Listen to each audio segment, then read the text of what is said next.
Imagina un animal que construye su hogar bajo tierra. Y además, estas construcciones pues, pueden durar varias generaciones de esta especie. Excava túneles con una precisión de ingeniero y comparte su casa con su propia familia, con descendientes o incluso con huéspedes de otras especies. Este animal es un animal de hábitos nocturnos que muy rara vez se deja ver. Hay poca gente que ha podido ver un tejón a la luz del día, pero que curiosamente está más presente entre nosotros, en nuestro territorio, en nuestros bosques y en nuestros campos, pues está más presente de lo que pensamos. Su vida transcurre mientras nosotros dormimos. Es omnívoro, come desde lombrices hasta frutos silvestres y marca su territorio meticulosamente. Y supongo que ya lo habrás deducido, ya lo habrás conocido, pero hoy en el podcast te voy a hablar sobre el tejón. Venga, empezamos.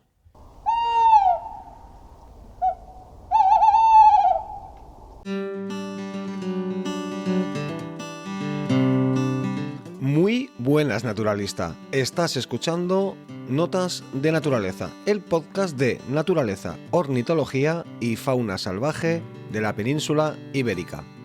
Yo soy Iván Vega y te doy la bienvenida a este cuaderno de campo sonoro.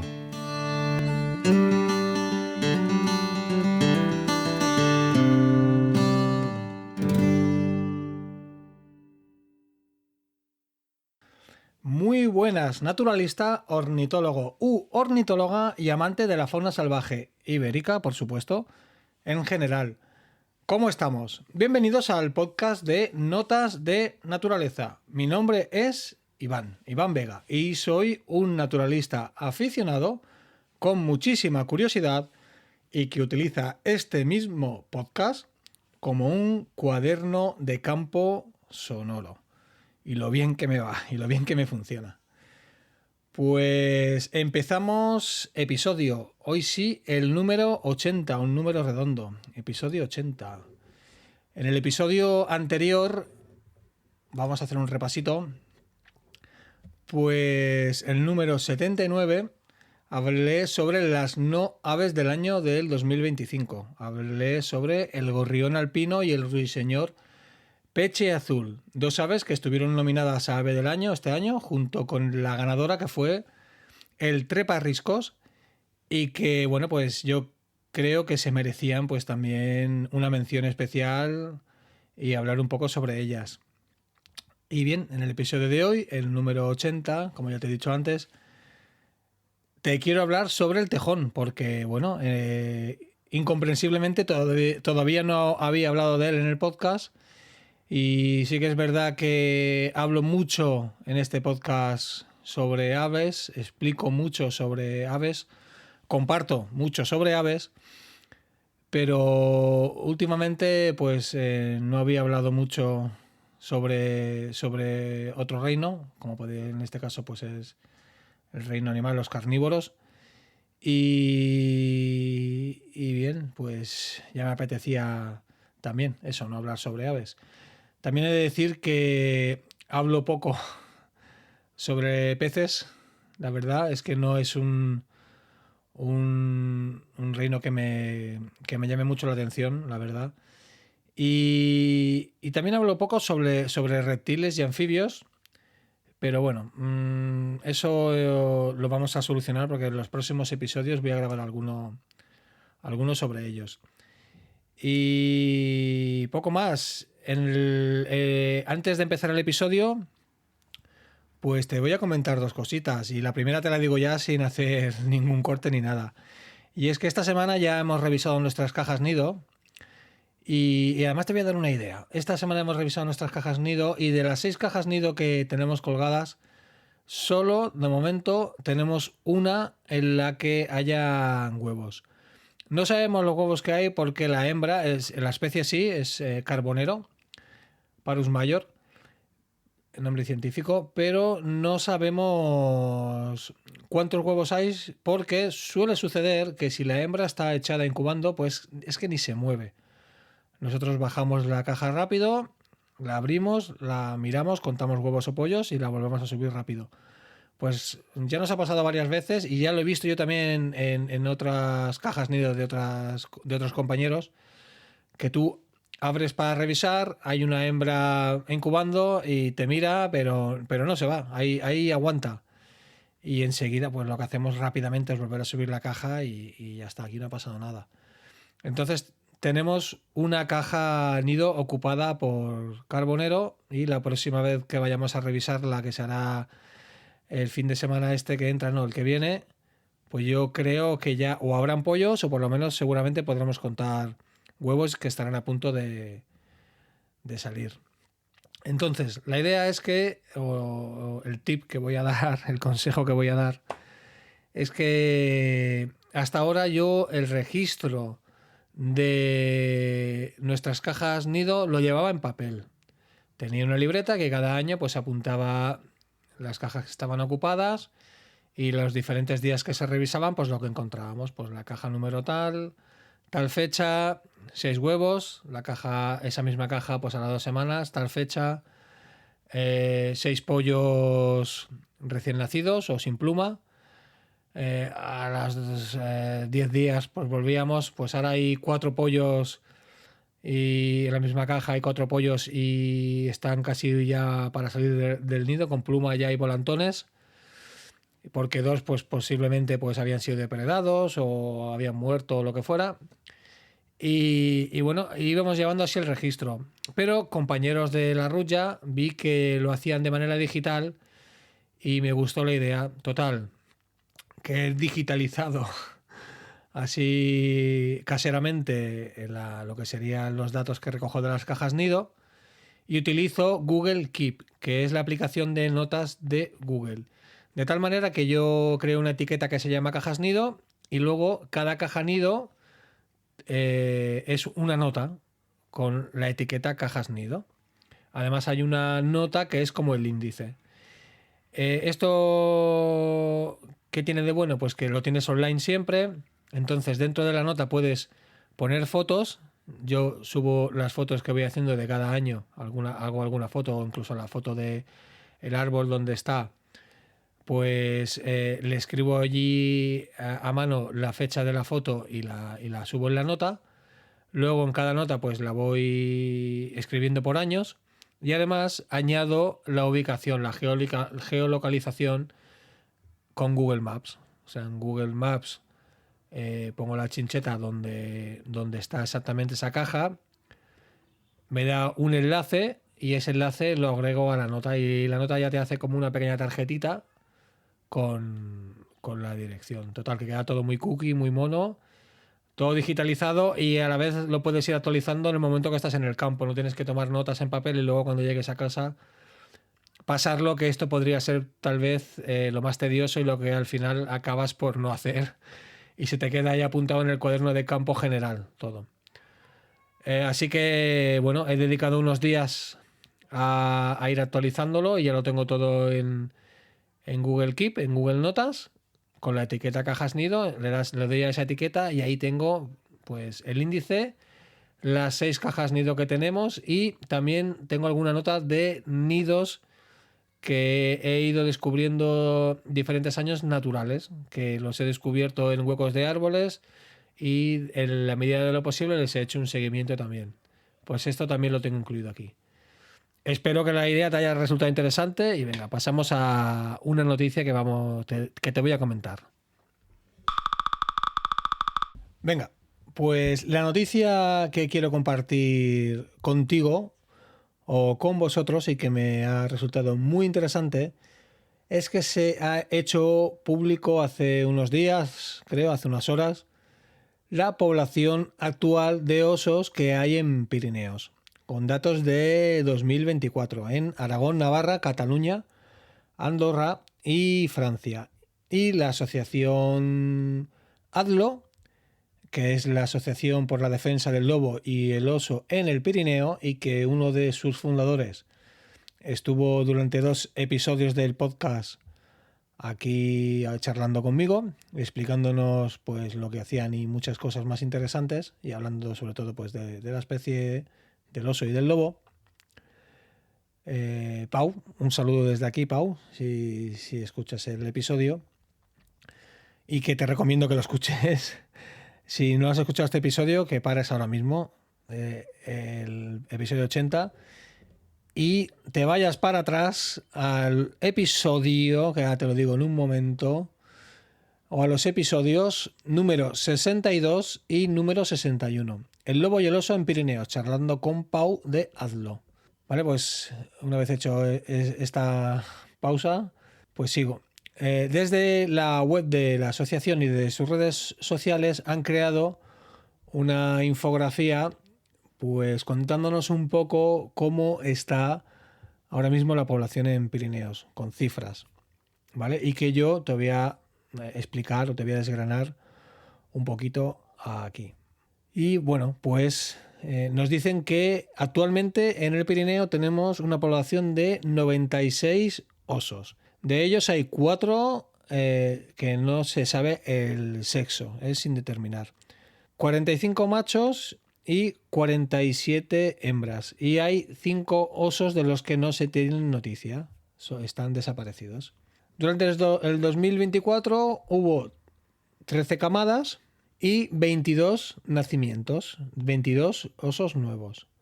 De los cuales 10 fueron hembras, 8 fueron machos y 4 sin determinar. Todavía no se sabe bien el sexo que tienen. Todas estos datos se recogieron a través de en España de 1556 indicios de presencia, de los cuales pues hubo un 5% de excrementos y huellas, un 3% de observaciones directas, un 37% de cámaras de fototrampeo y un 43% de recogida de pelos, ya sea en trampas de pelo o en sitios donde ellos van a rascarse. Y además también hubo un 6% de indicios de presencia sobre depredaciones, o sea, de animales que ellos habían depredado y se acabó deduciendo de que eran osos. Ya podían ser pues animales salvajes, como podían ser pues corzos o ciervos, o de animales domésticos. ¿Qué más te puedo contar sobre ello? Pues que más concretamente su área de distribución actualmente ha crecido. De los 5.400 kilómetros cuadrados que hubo que tenían o que ellos estaban en el 2022, pasaron a 7.100 en el 2023 y actualmente a 7.200 en el 2024. Y el mayor factor de riesgo que actualmente tiene la especie es que el 90% de los osos que hay en el Pirineo son descendientes de piros, de melva y de bala, que son pues podemos decir que son el inicio de la reintroducción de la nueva estirpe pirinaica. Solo hay un 10% de osos que no descienden directamente de ellos y que no están cruzados, creo, con ellos. ¿Qué más te puedo contar? Ya un poco más específico, ya porque esta asociación también está en Cataluña, en el Pallars, pues que aquí en Cataluña hay 47 osos de los 96 que he dicho antes. 25 machos, 21 hembras y uno sin determinar. Y el año pasado hubo 6 camadas con 10 nacimientos, 10 osos nuevos entre el Pallars y Bailarán, 6 hembras, 3 machos y uno sin determinar. Así que en principio, pues buenas noticias para la especie en Pirineos, porque sigue poco a poco aumentando.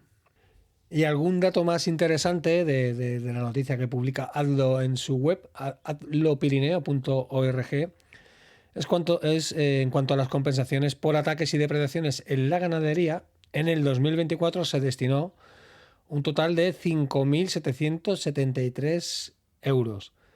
El número de ataques registrados fue de 17, con un total de 31 animales muertos y heridos, mientras que en el año anterior se registraron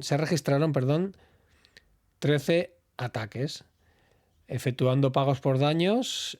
También, perdón, estaba yo ahora aquí hablando de otra cosa. También se efectuaron pagos por daños apícolas, o sea, en zonas donde hay colmenas, por valor de 4.160 euros. Si quieres ver un poco más esta noticia un poco más desarrollada y con una infografía en vídeo chula y demás, pues te emplazo a la web de Adlo y allí la puedes consultar. Esto es Notas de Naturaleza.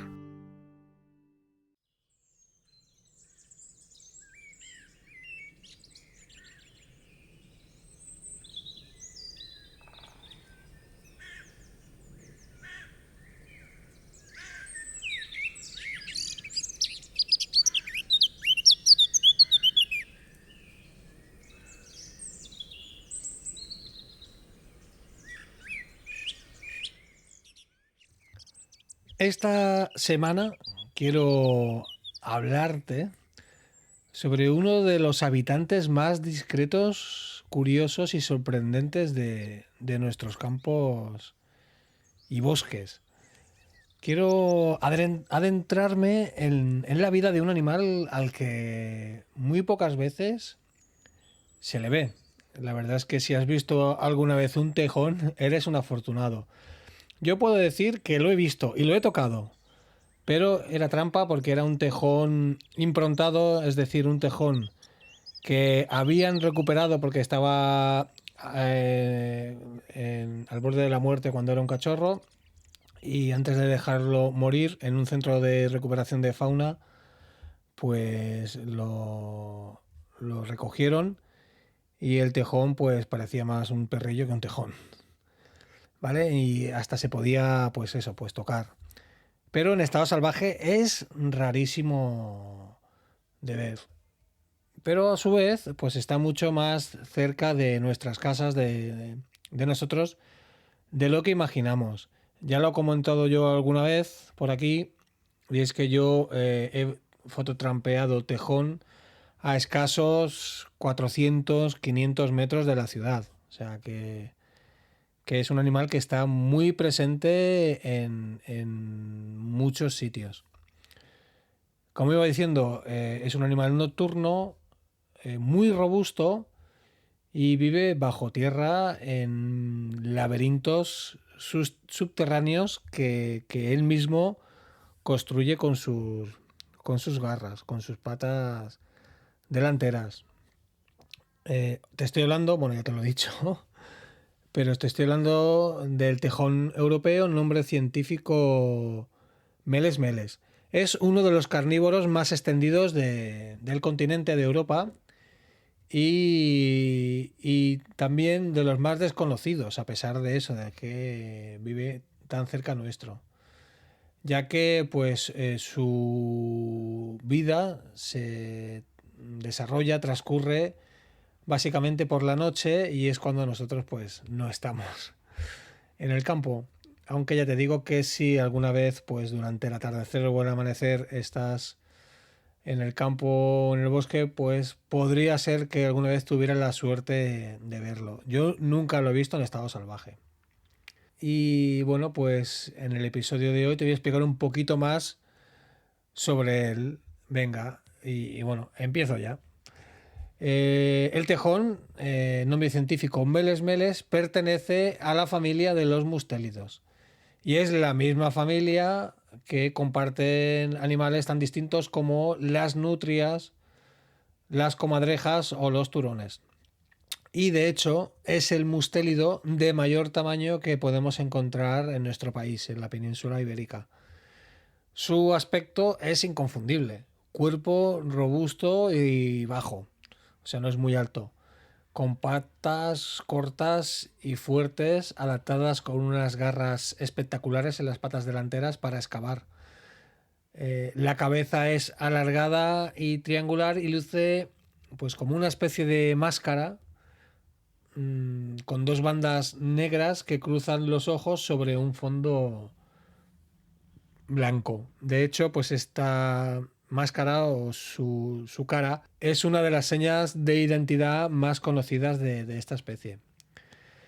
A pesar del aspecto que tiene de rechoncho así, de bonachón, el tejón pues es un animal que está muy adaptado para vivir en estado salvaje.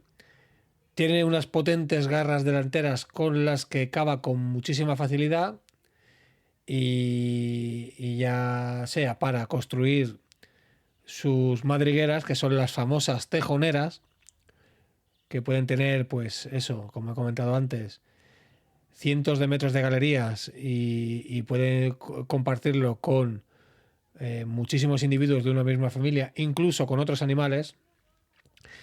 Y también utiliza estas garras para buscar alimento bajo tierra, como podrían ser pues, raíces, trufas o lombrices. Como iba diciendo, es un animal ampliamente extendido por Europa y Asia occidental. Y en la península lo encontramos en prácticamente todo el territorio, aunque es más común en zonas donde haya pues algo más de refugio y tranquilidad, como bosques mixtos, zonas de matorral, campos de cultivo con lindes arboladas o incluso áreas suburbanas, siempre que no haya demasiada presión humana. Pero yo aquí puedo estar un poquito en desacuerdo con esta información, ya que podríamos decir que yo vivo en una zona que, sin ser Barcelona capital, pues es su área metropolitana y muchísimos habitantes, y tenemos tejón.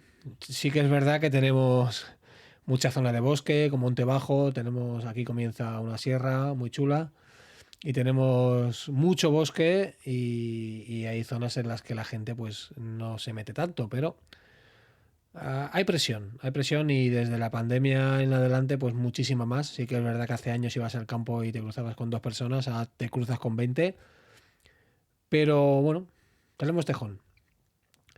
Es un animal eminentemente nocturno y muy cauteloso, que durante el día permanece oculto en su madriguera y solo sale cuando cae la noche, moviéndose en silencio, oliendo todo a su paso y atento a cualquier posible amenaza.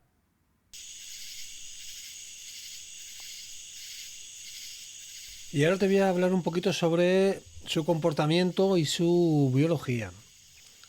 Como he dicho antes, es un animal que sale al anochecer con una misión clara: buscar alimento, marcar su territorio y regresar a casa antes del amanecer. Así es la rutina diaria de un tejón.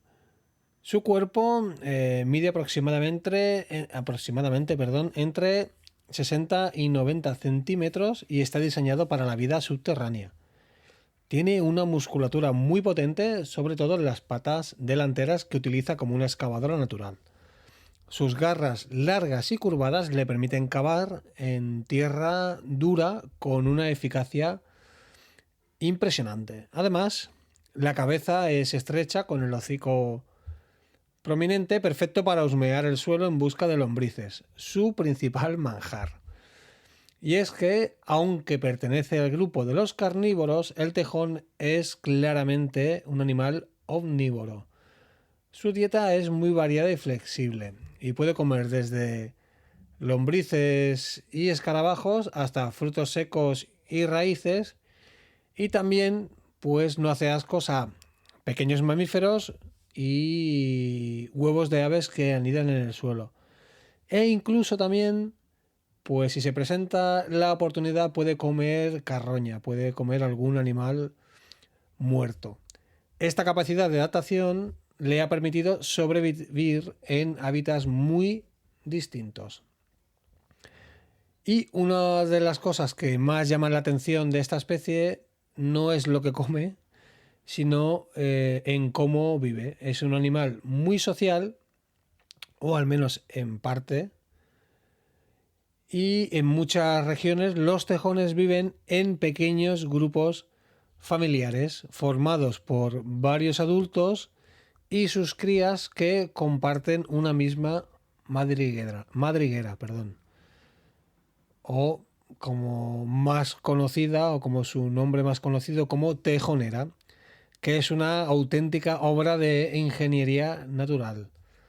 Estas tejoneras pueden tener varios niveles y múltiples cámaras, túneles de decenas de metros y varias entradas o salidas por donde ellos, pues depende del día, pueden acceder a ellas.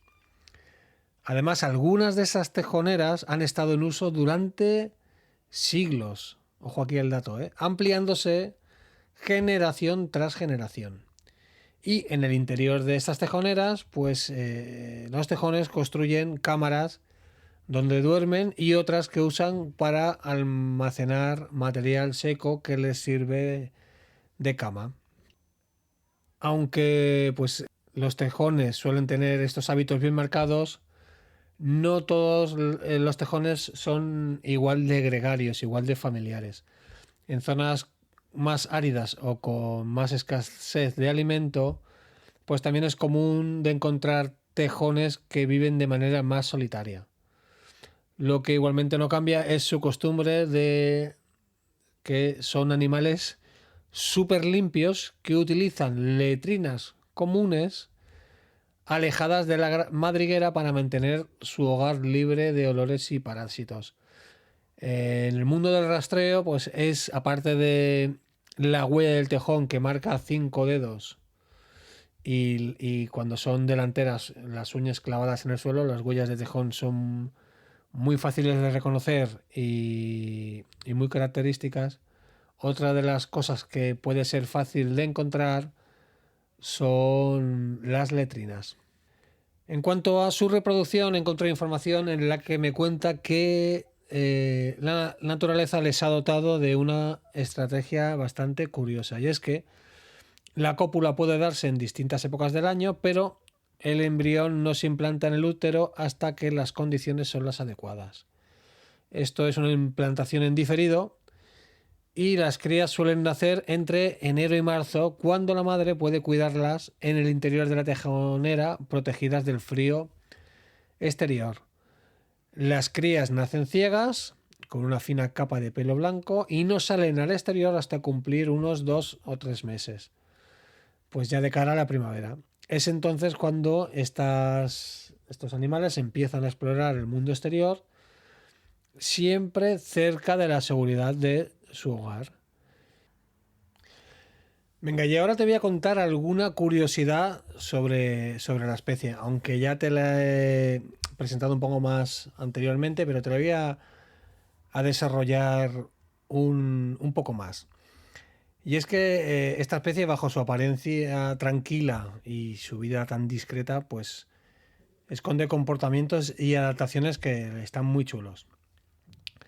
Pues por ejemplo, lo que he comentado antes, no sé si sabrás o sabías que algunas tejoneras pueden tener más de 100 metros de galerías subterráneas y muchísimos años, incluso pues más de 100 años.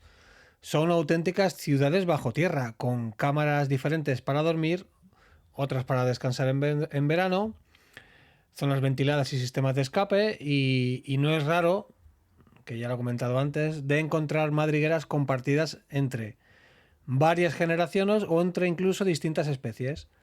En ocasiones, zorros, conejos o erizos pueden ocupar partes abandonadas de estas tejoneras, de estas construcciones. Otra curiosidad sobre el tejón es su olfato extraordinario.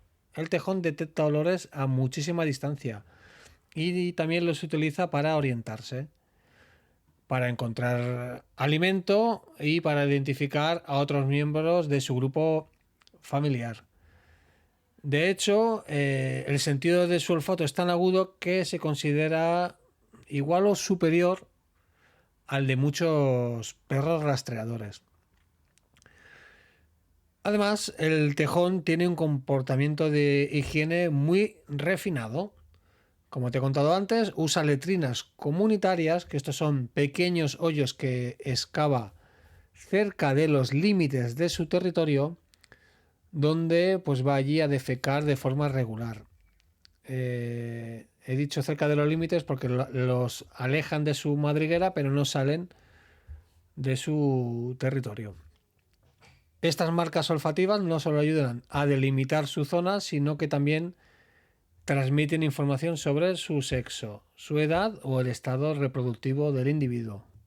Y si te fijas bien, en las zonas donde hay tejones activos, pues puedes encontrar indicios de presencia de su paso, como sus inconfundibles huellas con 5 dedos bien marcados, como si fueran las de un oso, pero en pequeñito, son plantígrados, y las uñas, las marcas de las uñas bien visibles. Además, puedes encontrar pelos de tejón atrapados en alambres bajo cercas o tierra removida cerca de las entradas de su madriguera.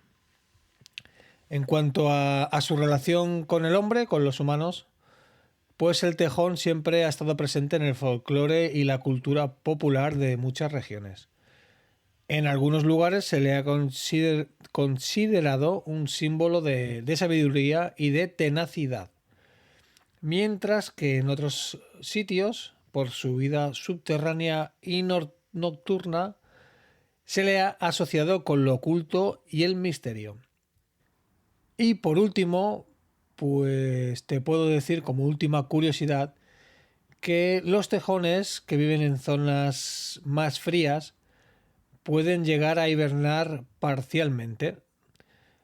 En estas zonas pues reducen drásticamente su actividad durante el invierno y aunque no llegan a entrar en una hibernación completa como los osos, pues se refugian en lo profundo de su madriguera y salen muy poco, sobreviviendo durante esos meses más fríos gracias a las reservas de grasas acumuladas durante el otoño.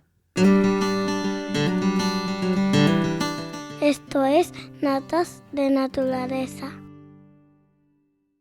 Y bien, con lo que te he explicado hasta aquí sobre el tejón, yo creo que ya te puedes hacer un poco una idea de esta especie.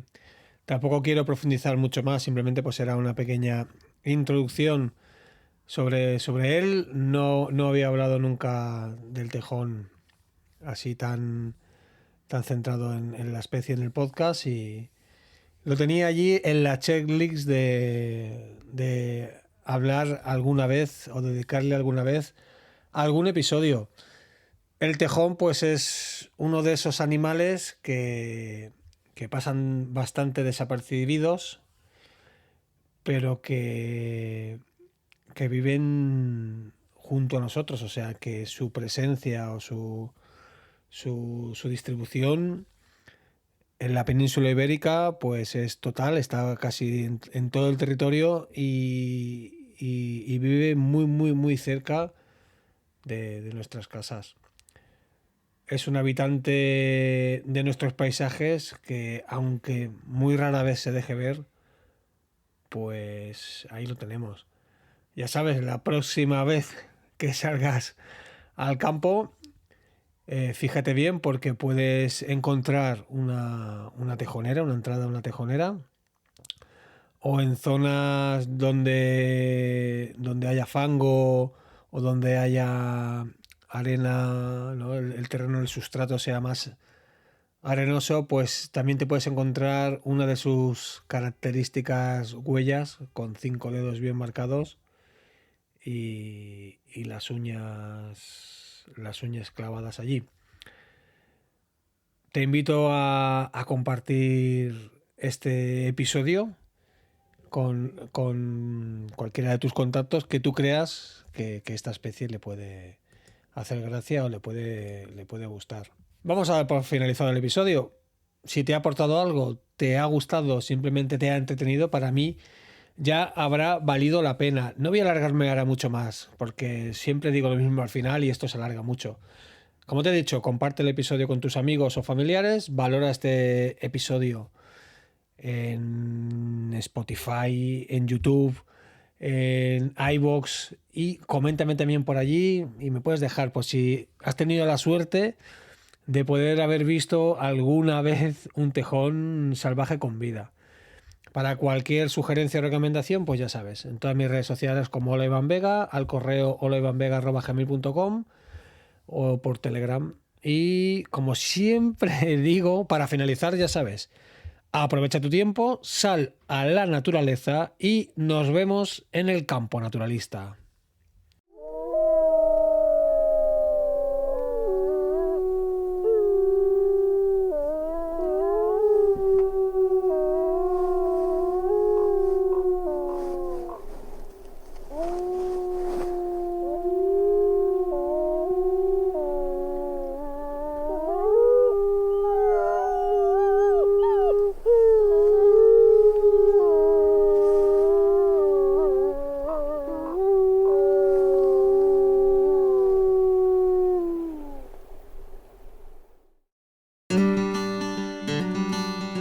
Estás escuchando Naturaleza Sonora.